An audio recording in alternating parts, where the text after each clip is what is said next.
Olá, sejam bem-vindos. Estamos iniciando mais uma edição do programa No Ar com Márcio Aurélio e Roberto Barros. Um abraço a você que nos acompanha aqui na TV Capital, canal 9.1.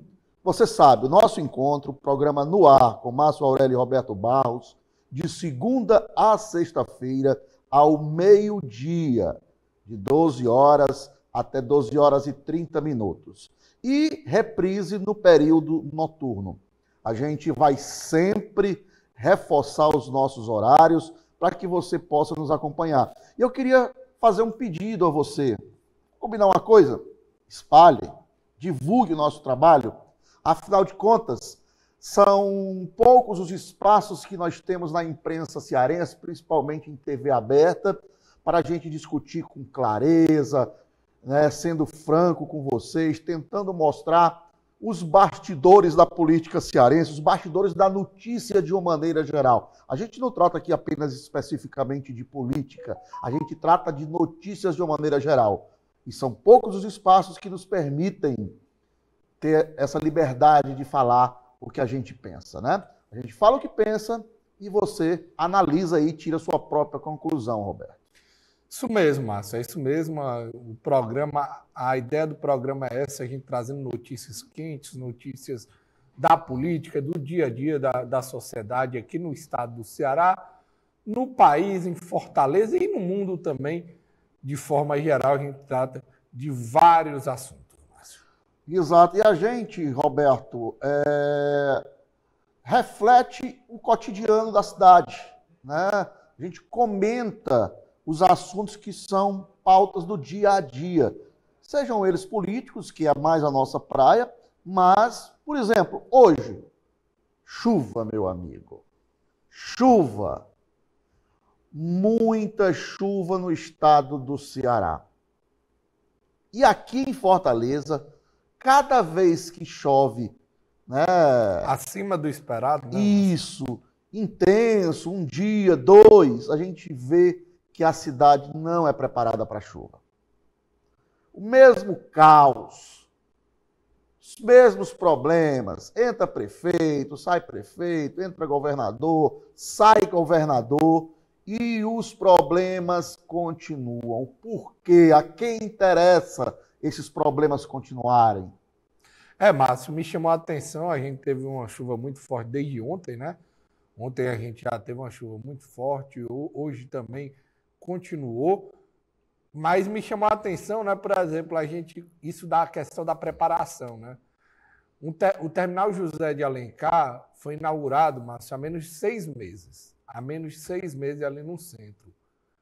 Não é que após menos de 6 meses de inauguração, a primeira chuva que ele enfrenta não era mais um terminal, viu, Márcio? Quer dizer, podia ser até um terminal, mas um terminal de jet ski, um terminal de lancha, porque estava impossível de carros e veículos e passageiros, no caso de ônibus, transitarem e utilizarem um terminal para fazer o seu dia a dia, né? Para às vezes você ter que fazer o terminal usado para você pegar um outro ônibus e ficou impossível. Lembrando, o terminal foi inaugurado há menos de 6 meses. Não é uma coisa, é muito antigo, não. É uma coisa nova, mas pelo jeito, como várias coisas que envolvem o Estado. Quando eu digo Estado, não é simplesmente o governo do Estado, mas quando eu digo Estado de forma geral, prefeitura, governo federal, governo estadual, não é planejado, né? Não é planejado e muitas vezes deixam passar, às vezes querendo entregar a obra de qualquer jeito, deixam passar muitos detalhes e o terminal de José de Alencar ontem estava alagado, Márcio. Roberto, hoje é quarta-feira, né? 15 de janeiro. A maior chuva do estado veio da região norte, o posto da cidade, da pequena cidade de Pacujá. Pacujá fica ali entre Mucambo e Graça, né? O município do Graça. Vai de Sobral, mais na frente pega a esquerda, passa Mucambo e é o Pacujá em seguida. Né? Pacujá que, só observação, entre aspas, viveu turbulência política recente, né? Eleição de prefeito suplementar e tudo mais. Mas vamos lá. Pacujá foi o município cearense com o maior registro de chuva. Pasmem os senhores, 230 milímetros. É muita água, né, Roberto? Muita água Olha, mesmo. E a nem informação... a cidade é própria, né? Ainda mais cidades pequenas, deve ter causado muitos transtornos. Olha, Roberto, acima de 100 milímetros, 36 cidades. 36 postos, na realidade, porque tem cidades que tem mais de um posto de pluviômetro, né? Isso. Nós tivemos 100 milímetros em 36 deles, acima de 150 milímetros em 8 e em um acima de 200, que foi justamente o município do Pacujá. Cara, é muita água mesmo, e a região norte, ela concentrou boa parte dos municípios com acima de 150 milímetros. O que cai entre nós é muita coisa. Ô, Roberto, deixa eu perguntar, vamos trazer aqui para Fortaleza, né? A quem interessa, hein? Porque passa tempo, você vê a Heráclito Graça, você vê outros pontos, estão fazendo lá uma reforma na Heráclito Graça, nunca termina, está lá interditado, boa parte da avenida. A quem interessa, na sua opinião, tanta reforma? Porque não se iluda, toda vida que tem reforma, tem empresa para fazer, tem recurso para se gastar. Isso é fato, né, Márcio? Quando tem uma reforma, quando tem alguma coisa, vai ter licitação, vai ter todos os trâmites do processo, né? Do processo político, de licitação, de obras. Então, a gente vê que inclusive, muitas vezes a mesma obra passa por várias licitações, né? A gente lembra o caso que houve lá do VLT, né? Por exemplo, de Fortaleza, que vai ligar ao aeroporto, já adiaram 3 vezes a construção dele, né? Quando eu falo de obra de uma forma geral, né? Heráclito Graça, o problema histórico já, né? Em relação às chuvas, eu acho, desde que eu me entendo como gente, Márcio, toda vez que chove um pouquinho a mais, ali fica alagado, né? E não ali só, né? A gente tem ali no Benfica, ali também sempre alaga. A Heráclito Graça é bem emblemático, Roberto. A Heráclito Graça é bem emblemático, né? A gente, apesar de que lá você pode ver que é tipo uma parte baixa, né? Vem alto de um lado, vem alto do outro. Mas pelo tempo, pessoal, já era para ter solucionado. Nunca, desde que eu me entendo com gente. Acho que desde que a vovó se entende por gente. Entendeu? É porque parece que lá tinham partes de uma lagoa, dizem que era uma lagoa. De uma lagoa, exatamente. Por isso também tem essas situações aí. Mas hoje em dia, com as tecnologias, você consegue resolver. Agora, se tem um interesse em resolver, aí é outra história. Verdade. Aí é outra história. Dê sua opinião no nosso WhatsApp. Mande mensagem. O que você acha? A quem interessa? A quem interessa isso? Dê sua opinião para mim, tá bom? Para nós. A quem interessa essas sucessivas reformas? A cidade, quando está debaixo d'água, não se prepara, nunca se prepara. Bom, Roberto. Márcio, ainda nos temas de hoje, né? A gente não tem como não citar o brutal assassinato do policial militar que ocorreu na madrugada de hoje, dessa quarta-feira. De terça para quarta, né? De quarta-feira, 4 da manhã de hoje. Não é nem de terça, quarta-feira, 4 da manhã. Conte aí como foi. Assassinato que ocorreu lá no bairro Pirambu, Márcio. No bairro Pirambu. O nome do policial militar é Subtenente Cláudio. Né? Ele estava indo para o serviço policial. Para quem não sabe, existe uma modalidade chamada ISO, que é um extra que o policial tira dentro da própria corporação, entendeu? Foi um meio que o governo do estado, isso veio do governo Camilo, achou de incentivar o policial a fazer horas para botar mais gente na rua, mais policial na rua para poder mais serviço, entendeu? E esse subtenente Cláudio, ele trabalhava no BPTU, e estava indo prestar essa ISO na moto dele, lá saindo do bairro que ele mora, lá no Pirambu, quando abordaram ele, bandidos abordaram ele, Márcio. Mais de 30 tiros, viu, Márcio? O corpo ficou com raiva, viu? irreconhecível, o corpo ficou irreconhecível, inclusive com a faca na nuca dele. encravaram a faca na nuca dele. E deixaram lá. E deixaram lá. Corpo irreconhecível, subtenente Cláudio, do BPTU, né? Então, mais o primeiro policial assassinado desse ano. Ele não estava em serviço, ele ia para o serviço, né? Isso. A gente ainda não pode dizer se foi um crime passional ou não, ou se tem a ver com a atividade profissional do mesmo. Nós não temos como dizer ainda. As investigações que já estão em curso é que vão determinar, Roberto. Não sabemos ainda, como o Márcio falou, ainda as informações ainda estão sendo colhidas, né? É muito inicial, mas que é um crime chocante, e é lamentável, né? A gente já começa o ano, Márcio, com um policial militar assassinado, lembrando que no ano passado foram 17 policiais militares assassinados no estado do Ceará, e a gente já começa o ano mal, né? Com um policial militar assassinado. Agora vamos ver, o Estado também tem que oferecer resposta, né? Tem que demonstrar força, tem que oferecer resposta, porque não é o primeiro policial militar assassinado no Pirambu, né, Márcio? Não é o primeiro, e aquela região a gente sabe que é uma região dominada pelas facções criminosas há vários anos, né? Lembremos o que ocorreu quando morreu um dos líderes da facção lá. Ele morreu no Rio de Janeiro em troca de tiro com policiais lá no Rio, que ele estava foragido lá, ele era do Comando Vermelho. E o que ocorreu no bairro Pirambu, Márcio, quando ele foi morto? Toque de recolher, Roberto. Exato. Toque de recolher. Fecharam o comércio da região toda,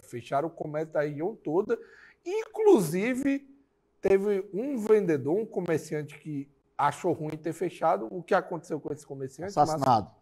Foi assassinado por... Olha, existem situações em que muitas das vezes a grande imprensa esconde.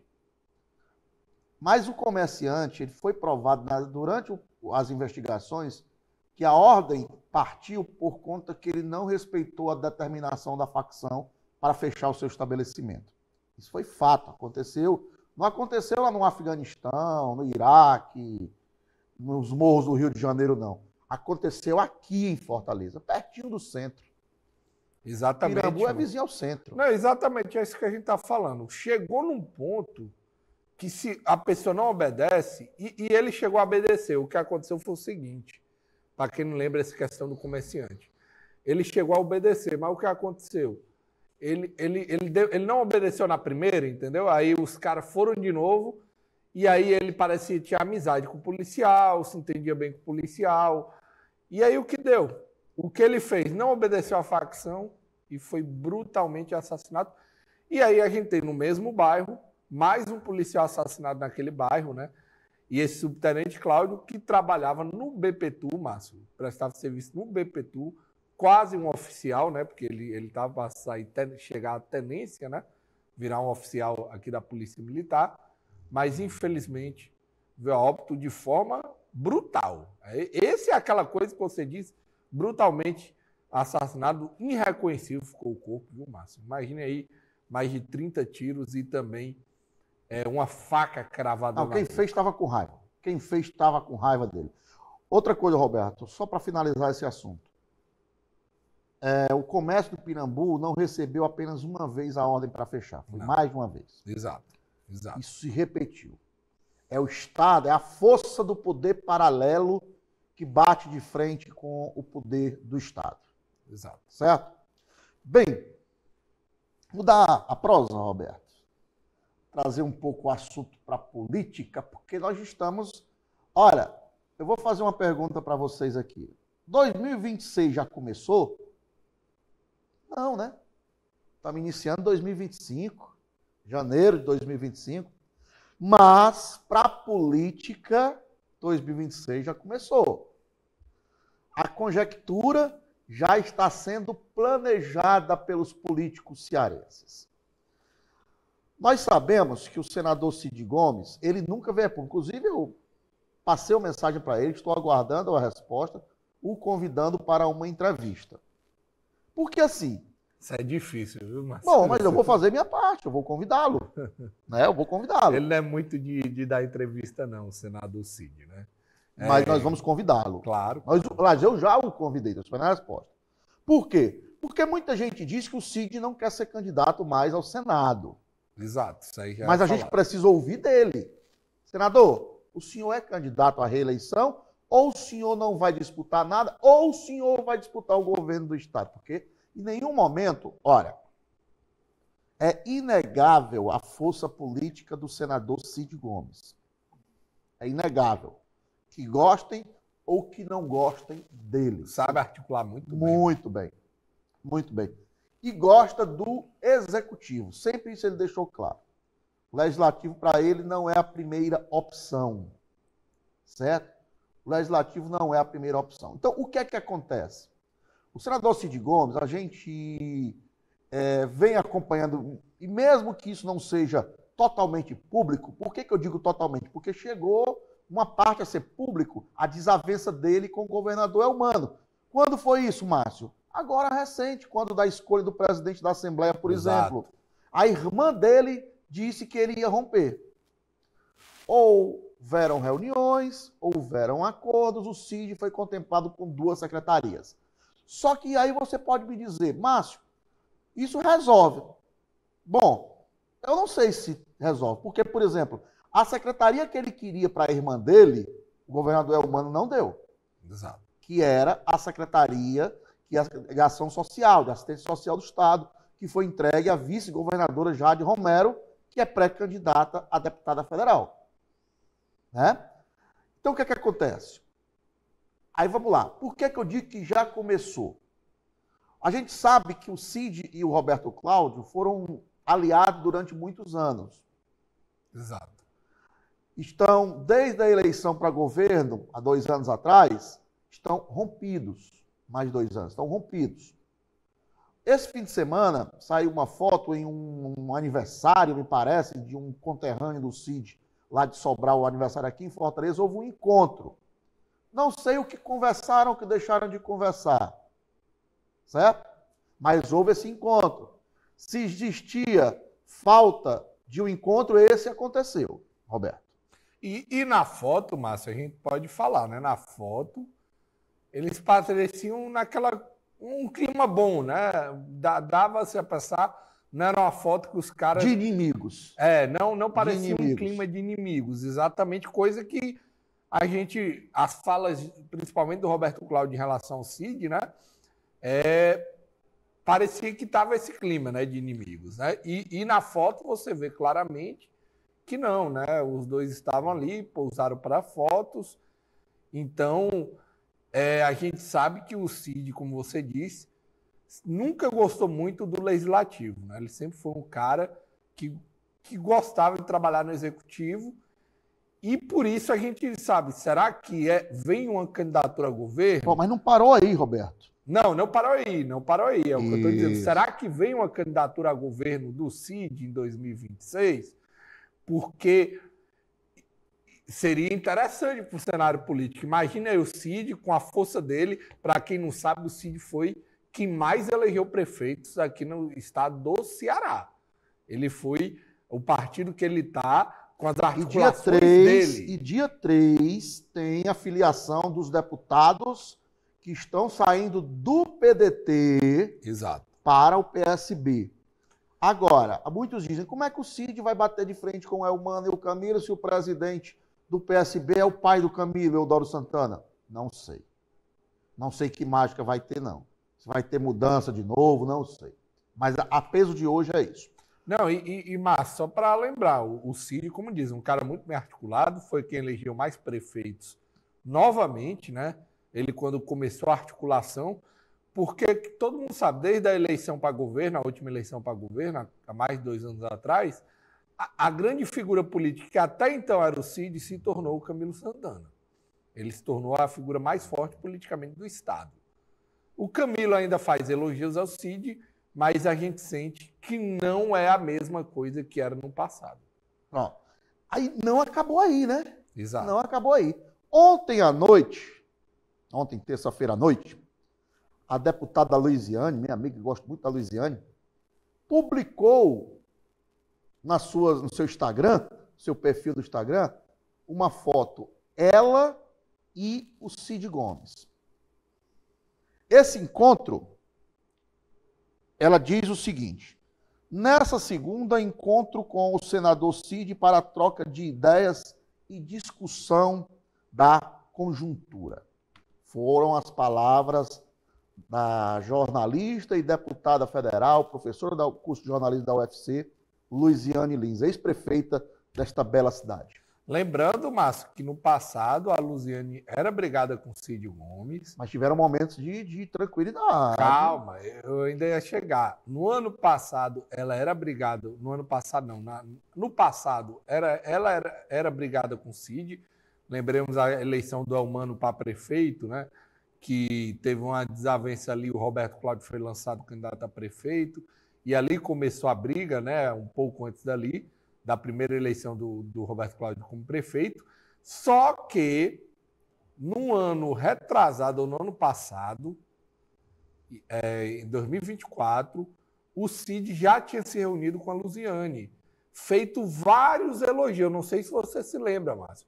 Eles tiveram uma reunião, inclusive se encontraram no aeroporto, depois tiveram uma reunião com o Cid fazendo vários elogios à Luiziane, inclusive assim externando que ela poderia ser um candidato do grupo que ele não veria problema, entendeu? Então, já tinha uma proximidade desde o ano passado. Olha, a Luiziane, ela é uma política que tem posições fortes, mas a Luiziane é de diálogo. Olha, eu vou dar exemplo de dois políticos que fazem oposição ao governo do Estado. Um tinha mandato, os dois tinham mandato, né? O Sabino, como deputado federal, e o Wagner, que foi candidato ao governo, foi deputado estadual, deputado federal. Ambos têm uma linha de diálogo tranquilo com a Luiziane. Eu digo isso porque converso muito com o Sabino, converso muito com o Wagner. Não converso muito, mas às vezes converso com a Luiziane. E eu sei que existe um fino trato. Então, essa Luiziane é do diálogo. Aí vamos lá, Roberto. O que é que me chamou também a atenção? Nos comentários do Instagram, do perfil da Luiziane da foto, tem um comentário que me chamou a atenção. Vou trazer aqui para os senhores. O nome do internauta é Melo_Filho, ele diz: a conjuntura, : golpe no Camilo e no Elmano. Aí o perfil da Luiziane, que deve ter sido ela, o jornalista dela, botou uma palminha, uma bandeira vermelha e um muque. Ou seja, vamos brigar, né? E um muque. Isso aqui, para mim, tem uma simbologia. Pode ser que não tenha nada, mas para mim existe. Ou seja,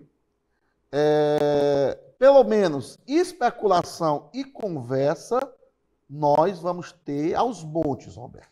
Aí vai abrir a possibilidade, né, Márcio, de a gente, como a gente falou, um nome do senador Cid para governo do Estado. Seria um rompimento? Lembremos, como eu disse, o Cid não tem a mesma relação que ele tinha com o Camilo no passado.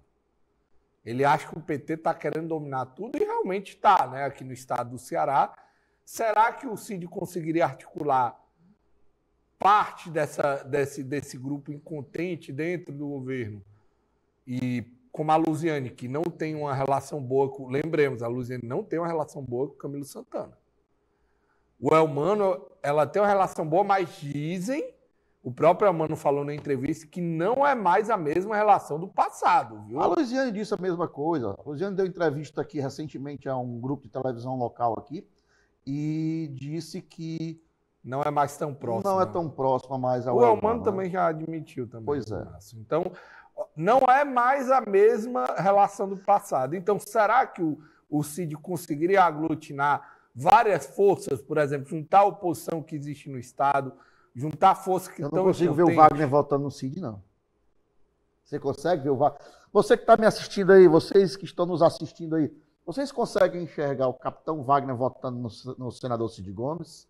Mas o capitão Wagner, que sempre foi brigado com o Ciro, já teve uma aproximação, né, Márcio? Então... Mas eu não... Bom, pode até acontecer a política dinâmica. Contra a política dinâmica. Uma candidatura do PT, do Camilo, que seria a força política mais hegemônica do Estado atualmente, você poderia ter esse tipo de situação ocorrendo. Eu acho que o Wagner tem dificuldade para explicar para o eleitorado dele. A oposição indicando um vice, entendeu? É isso que eu estou falando. Bom, tudo bem. O Cid indica o Cid ser o candidato para tentar tirar a força do Camilo no Estado. A oposição indica um vice, entendeu? O Senado, um dos senadores é da oposição e um mais ligado ao Cid, entendeu? Então, será que nós vamos ter uma disputa? Criadores versus criaturas? Seria se o Cid e o Camilo fossem o Cid, no caso, o candidato a governo e Elmano. E Luiziane versus Camilo e Elmano. Camilo e Elmano. Seriam os dois, não é verdade? Tem razão, Márcio. Seriam os dois. O Elmano, que veio muito da gestão da Luiziane, né? Foi criatura, como você diz, né? Da Luiziane que o colocou nos holofotes, né? Quando ele foi candidato a prefeito, depois ele foi candidato a deputado estadual, foi eleito deputado estadual de novo, e depois o Camilo tirou ele para ser candidato a governo do grupo do Camilo, né? Deixamos isso claro. Foi do grupo do Camilo. E inclusive, o Elmano reconhece isso, que ele se afastou mais da Luiziane, reconhecendo que ele foi eleito pelo grupo do Camilo. Entendeu? Ele se afastou mais da Luiziane, e isso é fato já admitido pelos dois. Eu só sei, Roberto, que ainda temos esse ano de 2025. Muita água para rolar, primeiro, né? Mas a mesma plena consciência que eu tenho, que temos esse tempo todo, eu tenho consciência que já começou. E essas sinalizações, mesmo que não deem em nada, que pode dar, essas conversas, esses diálogos, né? Porque pode ser que agora, Roberto, o inimigo do meu inimigo se torna meu amigo, mais ou menos dessa forma, né?